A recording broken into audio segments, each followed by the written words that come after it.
Hello दोस्तों, कैसे हैं आप सब। हम आपके लिए एक नई वीडियो लेकर आए हैं जो इतिहास के चैप्टर पर बेस्ड है। आज हम इतिहास की सीरीज़ भी चालू करने वाले हैं अपनी और वीडियोस के साथ। तो चलो वीडियो की शुरुआत करते हैं। इतिहास का पहला चैप्टर है क्लास 12वीं के लिए। तो वीडियो की शुरुआत करते हैं बिना देरी करते हुए। चैप्टर का नाम है ईंटें, मनके और अस्थियाँ। ईंटें, मनके, अस्थियों से मतलब है कि इसके अंदर कितनी पुरानी पुरानी इमारतें मिली हैं। ये सभ्यता इतनी पुरानी है और इसे सिंधु घाटी सभ्यता के नाम से भी जाना जाता है। जैसा कि आप जानते ही होंगे इसको, ये सिंधु घाटी सभ्यता के नाम से जानी जाती है। इसका मतलब ये है ईंटें, मनके और अस्थियाँ।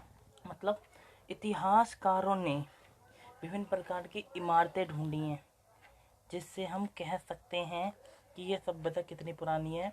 और आर्कियोलॉजिकल सर्वे जो सर्वेक्षण विभाग है उन्होंने इसका बैनामा करा है और उसके अकॉर्डिंग कार्बनीकरण प्रक्रिया द्वारा ये पता लगाया है कि सभ्यता कितनी पुरानी है। तथा मनके मिले हैं, उस समय के लोग बाग जो थे वहाँ की सामाजिक स्थिति क्या थी वो उसको दर्शाते हैं।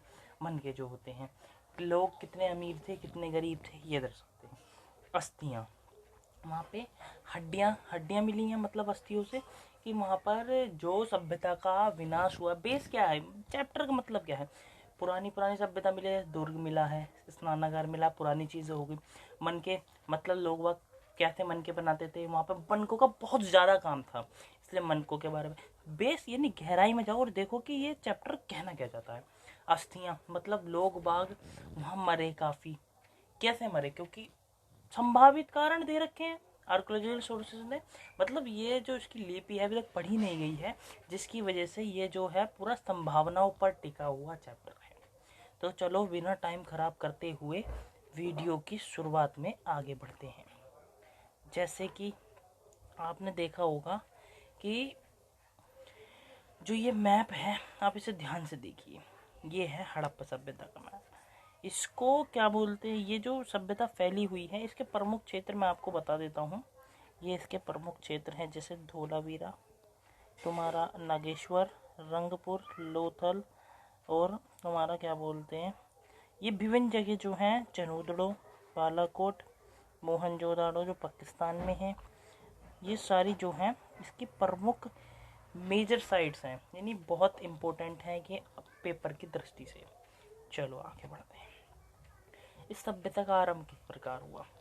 इस सभ्यता का आरंभ के मुख्य कारण हैं, जैसे इस क्षेत्र में विकसित हड़प्पा से पहले भी कई संस्कृतियाँ अस्तित्व में आई। ये होता है कि कोई जहाँ पे कोई संस्कृति बसती है उससे पहले कोई संस्कृति का अस्तित्व पहले से होता है।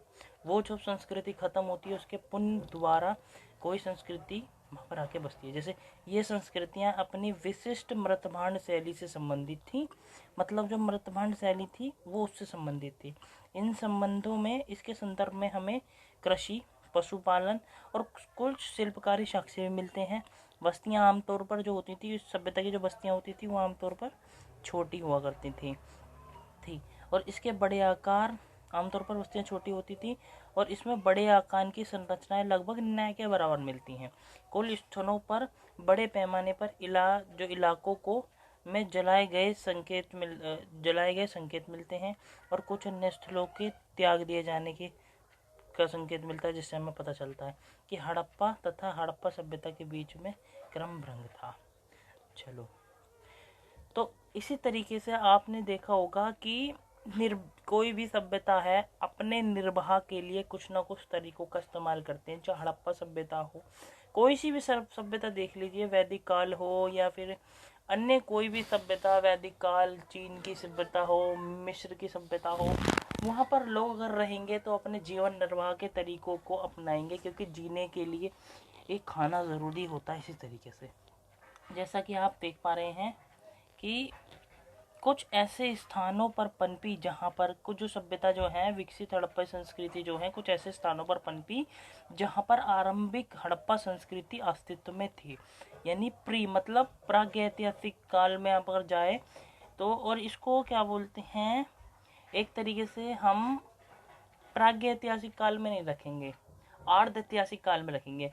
मतलब आर्ध ऐतिहासिक और प्रागैतिहासिक काल का मतलब ये होता है जैसे कि अगर कोई अर्ध ऐतिहासिक काल का मतलब ये हो गया हिस्टोरिकल, मतलब हमें इसके साक्ष्य तो प्राप्त हैं परंतु हमें कोई लिखित विवरण नहीं मिलता है जिससे हम ये कह सकें, प्रमाणिक तौर पर कह सके कि हाँ ये सभ्यता में ये हुआ, इसीलिए इसे अर्ध ऐतिहासिक काल में रखते हैं। परंतु जो प्रागैतिहासिक काल होता है उसके अंदर ना तो विवरण मिलते हैं, ना कोई सारा जो डिटेल मिलती है वो आर्कियोलॉजिकल विभाग जो है वो विभिन्न माध्यमों से जुटाता है। जैसे कि पाषाण काल की बात करें, आदि मानव के समय पर जब पत्थरों का यूज चल रहा था उसे प्रागैतिहासिक काल कहते हैं। तो जैसे कि आप में आई होप समझ गए होंगे। इसी तरीके से हम यहाँ थे, हम बता रहे थे कि संस्कृतियों के तत्व जिनमें निर्वाह के तरीके शामिल हैं। हड़प्पा सभ्यता में निर्वासी जो निवासी होते थे कई प्रकार के पेड़ पौधों से प्राप्त उत्पाद, जैसे जड़ी बूटी कह देते हैं हम, इसलिए यानी पेड़ पौधों से जो प्राप्त उत्पाद है, कंद मूल इत्यादि फल वगैरह, जो उन्हों से लेके जानवरों जिनमें मछली भी शामिल है, मछलियों का प्रयोग करते थे अपने जीवन निर्वाह के लिए, और जले हुए अनाज के दाने तथा बीजों की खोज से प्राकृतिक आहार संबंधित आदतों के विषय में भी जानकारी प्राप्त करने में सफल पाए हैं। मतलब हड़प्पा सभ्यता के हम अंदर हमें अनाज के दाने मिले हैं जो कि जले हुए हैं। इससे क्या अंदाजा लगाया जाता है कि वहाँ के जो लोग थे एक खेती से परिचित थे, जब ये अनाज के दाने मिले हैं, और खेती से परिचित थे तो वो क्या करते थे, फसलें उगाते थे। तो आगे देखते हैं इसी में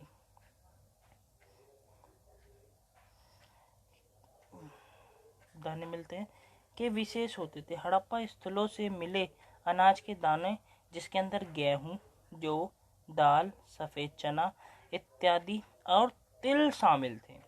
बाजरे के दाने गुजरात से स्थलों से प्राप्त हुए हैं। चावल के दाने अपेक्षाकृत कम थे, मतलब चावल के दाने कम मिले हैं पर मिले हैं। हड़प्पा स्थलों से मिली जानवरों की हड्डियों से हमें क्या पता लगता है, हड़प्पा स्थलों से मिली जानवरों की हड्डियों में मवेशी, भेड़, बकरी, भैंस, सूअर की हड्डियां शामिल हैं। और पुरातत्व प्रमाणियों अथवा जीव पुरातत्वविदों द्वारा किए गए अध्ययनों से संकेत मिलता है कि ये जानवर जो थे सभी के सभी पालतू थे।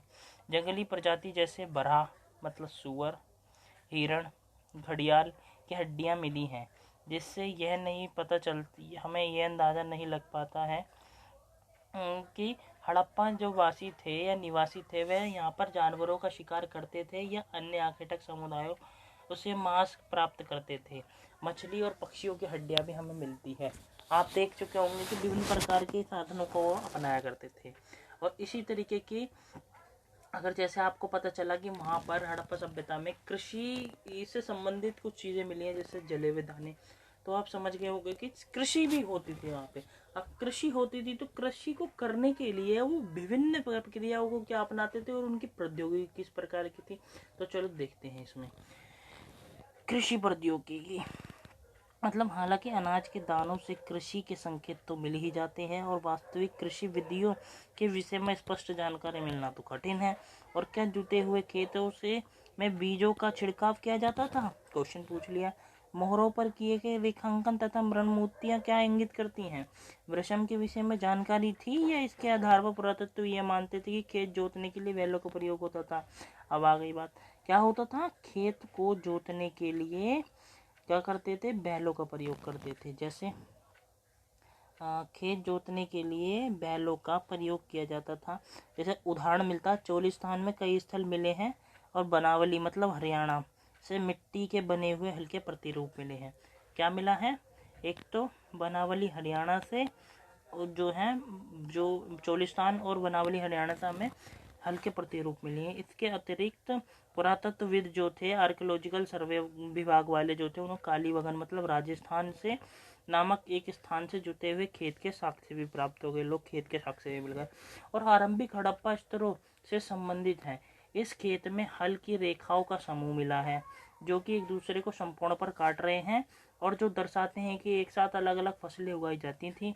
पुरातत्वविदों ने फसलों की कटाई के लिए प्रयुक्त औजारों को पहचानने का प्रयास भी किया है। क्या हड़प्पा सभ्यता के लोग लकड़ी के हत्थों पर बिठाए गए ये पत्थर के फलकों का प्रयोग करते थे या फिर धातु के औजारों का प्रयोग करते थे।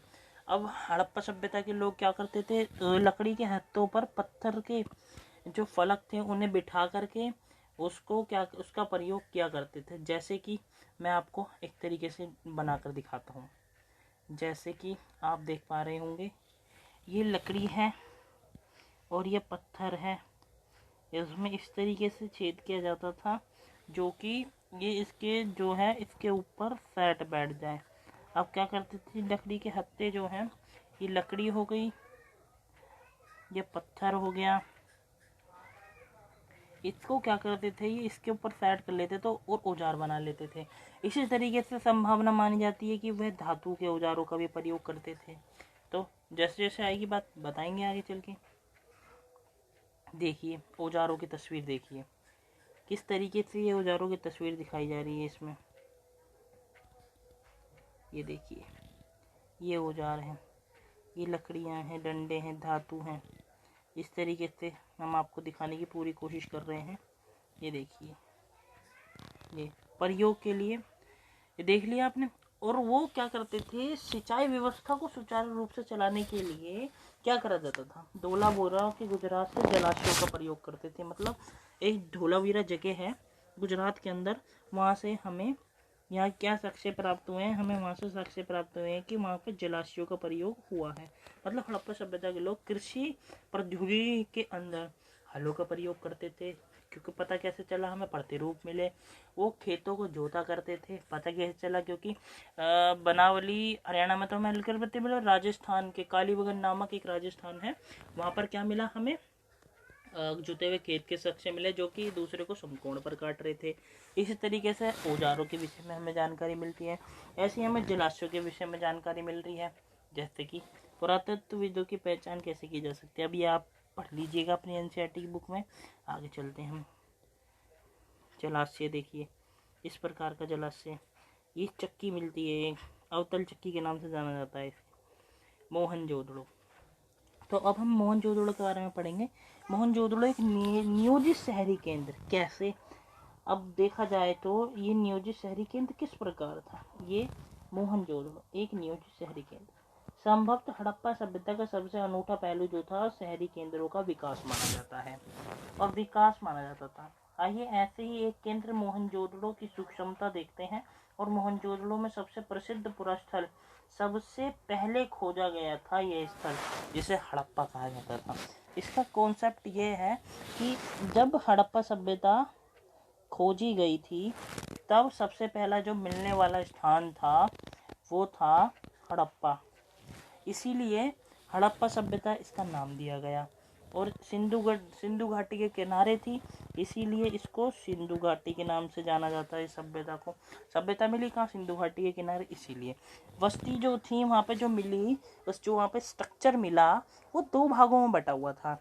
एक तो छोटा पर ऊंचाई पर बसाया गया, एक नीचा मिला, अधिक जनसंख्या वाला मिला, बड़ा मिला पर नीचाई से बसाया गया।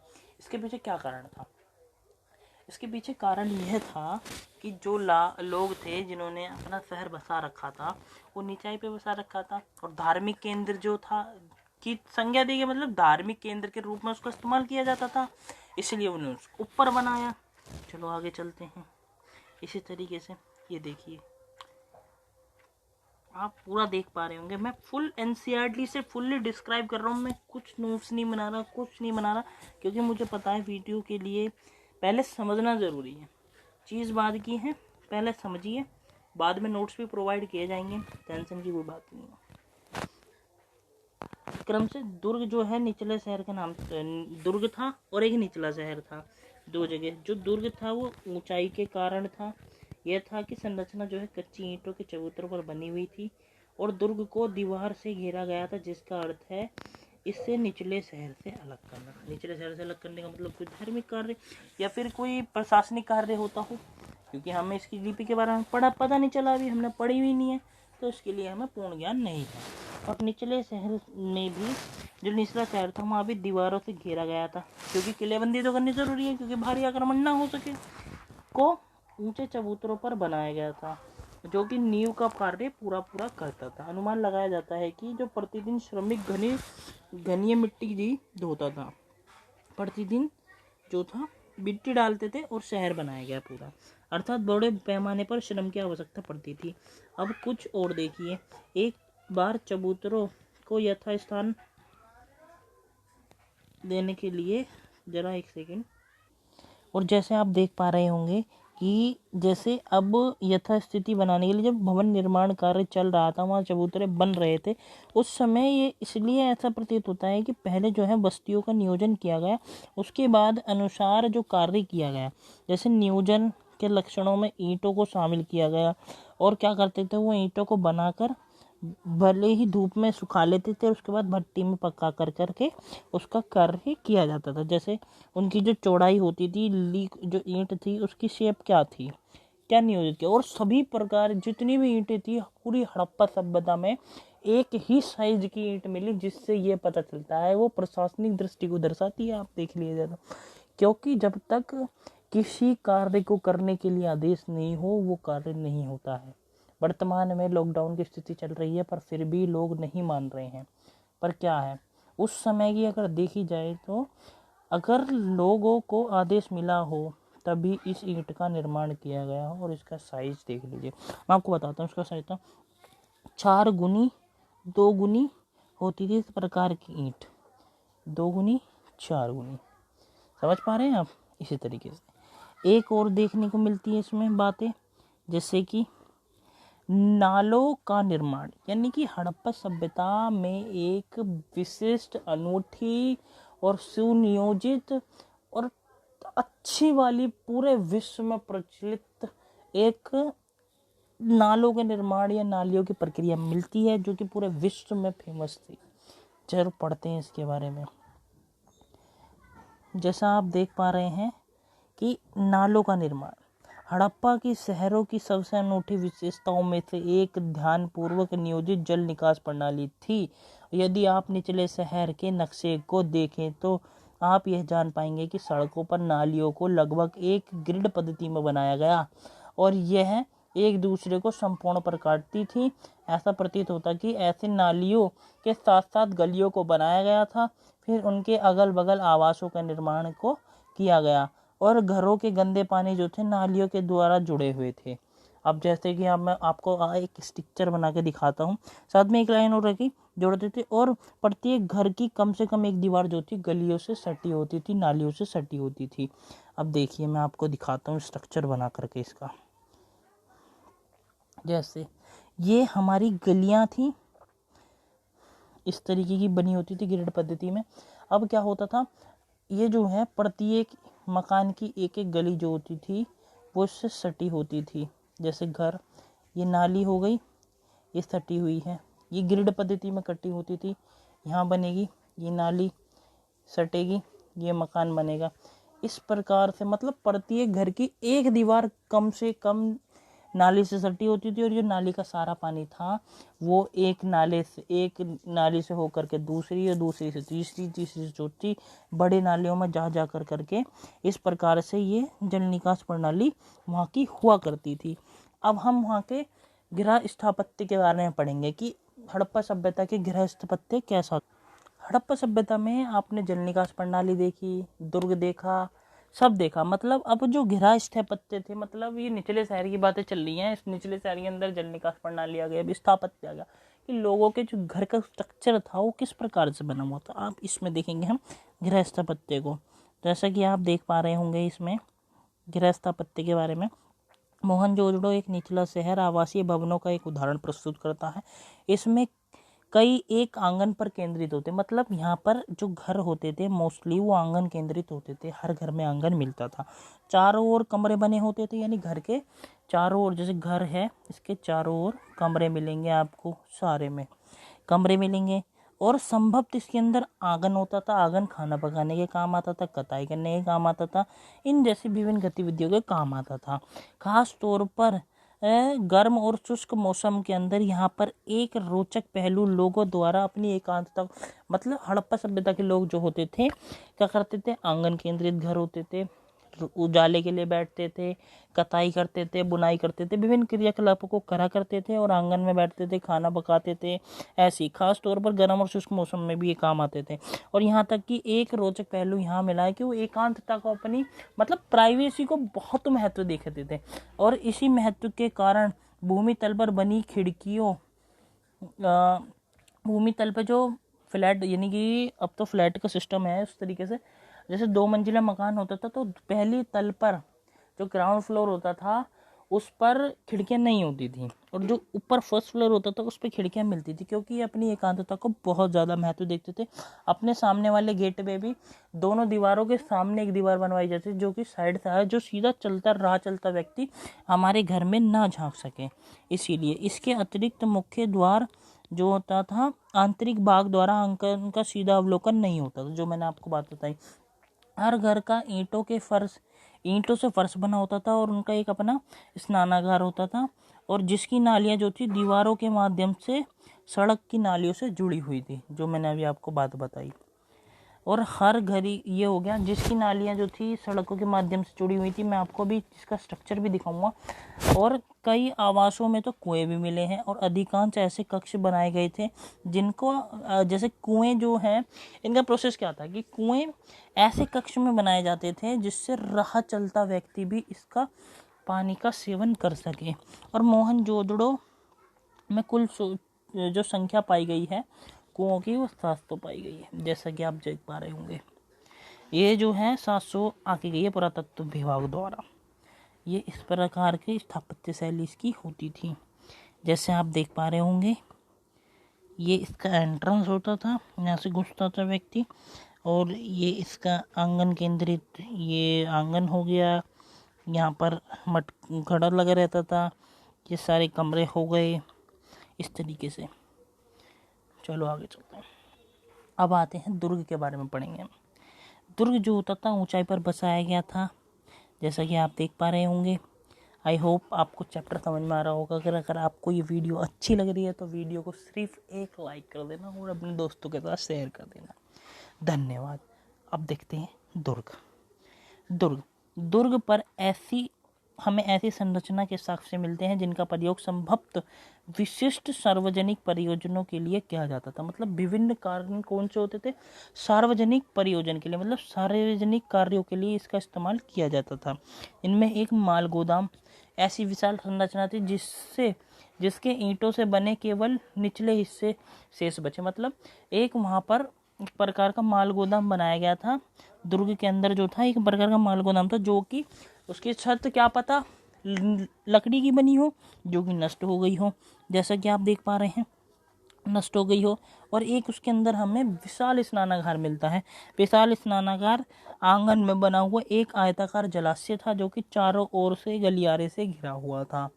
देख पा जैसे कि अभी आपको मैं उसकी इमेज भी दिखाऊंगा। जलाशय जो था किनारों, उस पर क्या हुआ था, गलियारे से घिरा हुआ था। ये देखिए गलियारे से घिरा हुआ था। जलाशय तक के तल तक जाने के लिए दोनों ओर ना सीढ़ियां लगाई गई थी। जलाशय के किनारे पर जिप्सम के गारे को जमा करके ईंटों का प्रयोग करा गया था, और जिप्सम के, जिससे बाहर जो पानी रह जाए वो अंदर ना गिर सके। इसके तीनों ओर कक्ष बनाए गए थे, जिसमें से एक में जो है बड़ा कुआं होता। जलाशय से पानी एक विशाल नाले में जाता था, जो गंदा पानी होता था बाहर का, वह जाता था। इसके उत्तर में एक गली, दूसरी ओर में एक अपेक्षाकृत छोटी होती थी। जैसे कि गलियारे के दोनों ओर 4 स्नानागार बनाए गए थे। मतलब जो गलियारा था उसके अंदर 4 स्नानागार बनाए थे। प्रत्येक स्नानागार में से गलियारे के साथ साथ बने एक नाले में मिलती थी। इसकी संरचना का अनोखापन तथा दुर्ग क्षेत्रों में कई विशिष्ट संरचनाओं के साथ इसके मिलने और इसकी बात के संकेत मिलते हैं। जैसे कि आप देख पा रहे होंगे कि जो स्नानागार की, इसमें पूरी विशेषताएं आ गई। स्नानागार की क्या विशेषताएं थी अब हम आपको बता चुके हैं इसमें। अब अगली जो वीडियो आएगी, अभी तक इतना हमने आज की वीडियो में क्या पढ़ा? हमने पढ़ा कि हड़प्पा सभ्यता की शुरुआत कैसी हुई। कोई भी सभ्यता बचने से पहले कोई दूसरी सभ्यता वहाँ पर होती है। चलो, उसके बाद इनके निर्वाह के तरीके क्या थे। कोई भी व्यक्ति कहीं भी रहे, कोई सी भी सभ्यता अपनी निर्वाह करती है, सही बात है। अगली बात, तकनीक, किस बार तकनीक का प्रयोग करा, तकनीक बता दी। फिर 2 प्रकार के शहर मिलते हैं हड़प्पा सभ्यता में, निचला शहर और थोड़ा ऊंचाई पर बसाया गया। जो ऊंचाई पर बसाया गया वो दुर्ग था। दुर्ग के अंदर 2 संरचनाएं मिलती, विशाल स्नानागार मिलता है, एक माल गोदाम मिलता। माल गोदाम का प्रयोग तो संभवतः मेरे ख्याल से माल गोदाम में यानी अनाज को इकट्ठा करने के लिए किया जाता था। सही है। जैसे कि आजकल देखा जाए तो एक गोदाम बना दिया जाए जिसमें माल को हम स्टोर कर सकते, इस तरीके से उस समय भी उसकी संरचना जो थी लकड़ी की बनी होगी, इसलिए वो खराब हो गई। परंतु ऐसे ही हमें एक स्नानागार मिला है जिसकी कुछ विशेषताएं थी। हमें जल निकास प्रणाली मिली स्थापत्य शैली में देखा जाए तो, मतलब निचला शहर जो था उसमें स्थापत्य शैली थी। गलियाँ, नालियों को गढ़पत्ती बनाया, सड़कों को गढ़पत्ती में बनाया, और वहाँ की जो नालियाँ थी सारी ढकी हुई थी। ये सारी विशेषताएं। तो अगर आपको हमारा वीडियो ये अच्छा लगता है तो आप इसको लाइक कीजिएगा और इसको अपने दोस्तों के साथ शेयर कीजिएगा। धन्यवाद। ये है पार्ट फर्स्ट, दूसरे पार्ट में मिलते हैं अब।